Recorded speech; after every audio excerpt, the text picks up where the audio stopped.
Maharashtra TV news, आवाज सर्वसामान्यांचा। Breaking news. Nandurbar जिल्हा परिषदेचा अत्यंत महत्त्वाचा गट म्हणून ओळखल्या जाणाऱ्या कोळदा गटामध्ये राजकीय हालचालींना वेग आला आहे। आगामी जिल्हा परिषद निवडणुकांचे पडघम वाजू लागल्याने माजी आमदार शरददादा गावित यांनी विकास कामांच्या उद्घाटनांचा सपाटा लावला आहे।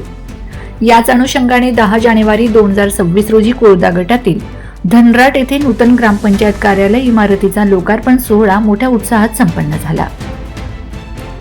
निवडणुकीच्या पार्श्वभूमीवर कार्यकर्त्यांना साध आगामी निवडणुका डोळ्यासमोर ठेवून मुलूक मैदानी तोप अशी ओळख असलेल्या शरददादा गावित यांनी आपले समर्थक, पदाधिकारी आणि कार्यकर्त्यांना आतापासूनच कंबर कसण्याचे आदेश दिले आहेत।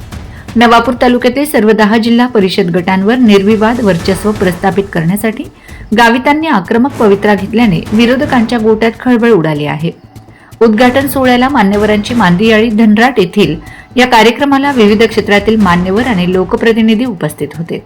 यामध्ये माजी आमदार शरददादा गावित, धनराटचे सरपंच दिनकर गावित, माजी पंचायत समिती सभापती विनायक गावित, बोकळझरचे सरपंच राहुल गावित, युवा नेते सूरज गावित, विकास गावित, मनोज वळवी, पांगरांचे सरपंच हिरालाल कोकणी, सरपंच विपुल वळवी, कोळदाचे उपसरपंच दिलीप वसावे, गिरीश गावित, दिलीप गावित, विपुल जोलू गावित, परशुराम गावित, गणेश गावित, बसराम गावित, शिवदास गावित, तुकाराम गावित, महेश महाराज, दीपिका गावित, वनिता गावित, हिमले गावित, ग्रामपंचायत सदस्य शरद शिवाजी गावित, डॉक्टर जोलू गावित, यावेळी धनराट ग्रामपंचायतीचे सर्व सदस्य, पदाधिकारी आणि ग्रामस्थ मोठ्या संख्येने उपस्थित होते।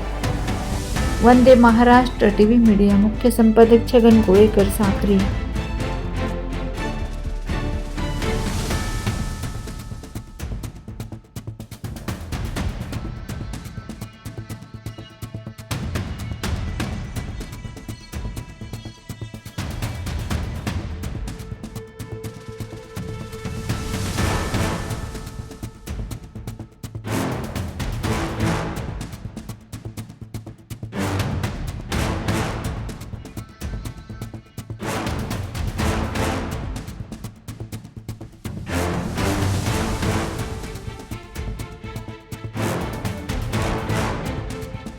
वंदे महाराष्ट्र टीव्ही न्यूज, आवाज सर्वसामान्यांचा।